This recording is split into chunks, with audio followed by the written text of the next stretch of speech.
In Chapter 3, we're going to continue our discussion with transcription and RNA processing. So at this point in time, we've talked about the ability of DNA to be able to duplicate itself.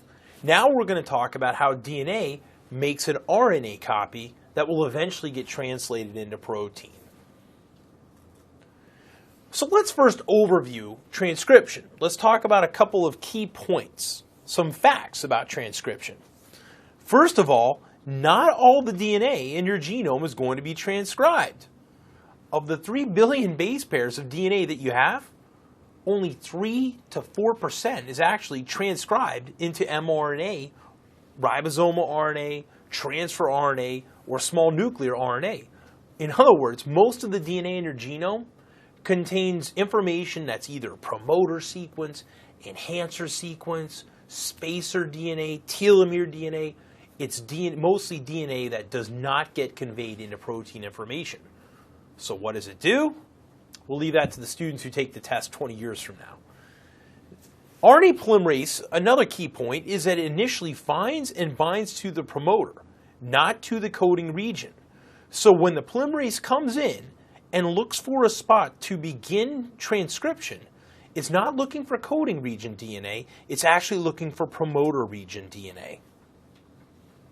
Another fact is that what we refer to as the gene is actually double-stranded DNA, but only one of those strands of DNA is going to be used as a template for transcribing into messenger RNA, transfer RNA, ribosomal RNA, what have you. So a gene is double-stranded DNA sequence, but only one of those strands is used as a template for transcription.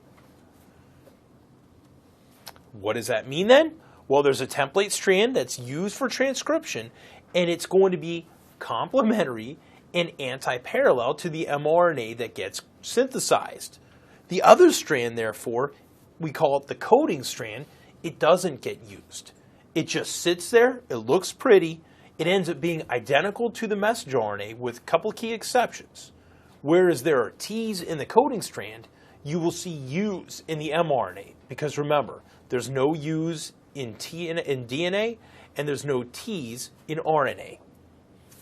The coding strand is also going to be the strand of DNA where you see the TATA box or the CAT box.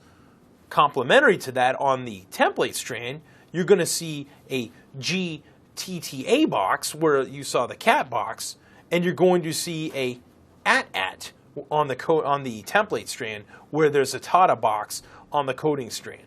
So when we refer to things like the CAT box or the TATA box, we're referring to the sequences as they read on the coding strand, not the template strand.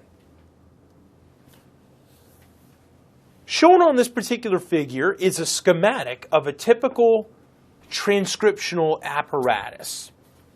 Notice DNA is always read from 3 to 5 prime direction, and that the RNA is always going to be synthesized 5 to 3. Those rules have not changed. They're the same rules that applied for replication. They're the same rules that now apply for transcription. So the DNA template is read from 3 to 5 prime. The RNA in this case is synthesized in the 5 to 3 prime direction.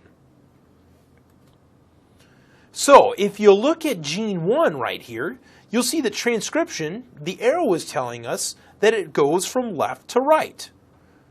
On the real exam, they might not tell you which direction the transcription's going in. They might tell you that there's a promoter sequence at this area and a termination sequence down here. And you're expected to understand that transcription goes from a promoter towards the termination sequence. So that information alone would allow you to deduce that transcription is going to occur from left to right. Okay, so having that information, tell me which is the coding versus the template strand. We have a top strand and a bottom strand. So which is the coding strand? It's going to be the top strand. Now, how did you know that? The reason you should have known that is because the template strand is always going to be read from 3' to 5'. We said that transcription is happening from left to right. So in order to be read from 3' to 5' from left to right, that makes the bottom strand the template strand. It's the only strand that goes from 3' to 5' in the left to right direction. thus making the other strand the coding strand, which would then go from the 5' to 3' orientation with respect to the transcription. Let's flip over here to gene number 3. In gene number 3, which direction is transcription happening? It's happening from right to left. And why do we know it's happening from right to left? It's because it goes from the promoter to the termination sequence. Anytime you see it going from the promoter to the termination sequence, that's the direction that transcription happens in. The second question then is, which strand, in this case, we'll ask, which strand is the template strand? Well, the template strand, remember, has to go from 3' to 5' in the same direction as the transcription is occurring. So in this case, 3 to 5' is on the top strand, and that's the same direction as transcription. So this strand would be read from 3' to 5' by the polymerase, and what would be synthesized is complementary RNA in the 5' to 3' direction. So yes, for this particular gene 3, the template strand is actually the top strand, whereas the coding strand is the bottom strand. So I think this illustrates for you that just because the top strand was the coding strand for gene 1 doesn't mean that the top strand has to be the coding strand for gene 3. Gene 3, it's actually the bottom strand that's going to be the coding strand, whereas the top strand was the template. So make sure you understand that although a strand of DNA might be the template or the coding for one particular gene, that doesn't make it the template or coding strand for every gene on that chromosome. It just depends on the orientation of the promoter with respect to the termination sequence. So what are the types of RNA produced within eukaryotic cells? They're going to be the following. They're going to be messenger RNA, ribosomal RNA, transfer RNA, and snRNA, which stands for small nuclear RNA. Which of these is the most abundant RNA species in the body? Believe it or not, it's ribosomal RNA. Okay, ribosomal RNA is the most abundant RNA species in the body. It's not messenger RNA.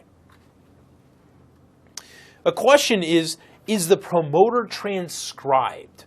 Is this promoter region that you see here going to be transcribed? And the answer is unequivocally no. The promoter region is never transcribed. So if you're given a question on test day where they have some DNA sequence set up and you're asked what would the messenger RNA transcribed from this look like, never choose the answer that has promoter sequence included in the answer. The promoter sequence is never transcribed. That's a trick question. And so therefore, no, the promoter is not transcribed. The position where transcription starts, we call it the +1 site. That's where transcription is going to begin at a site called the +1.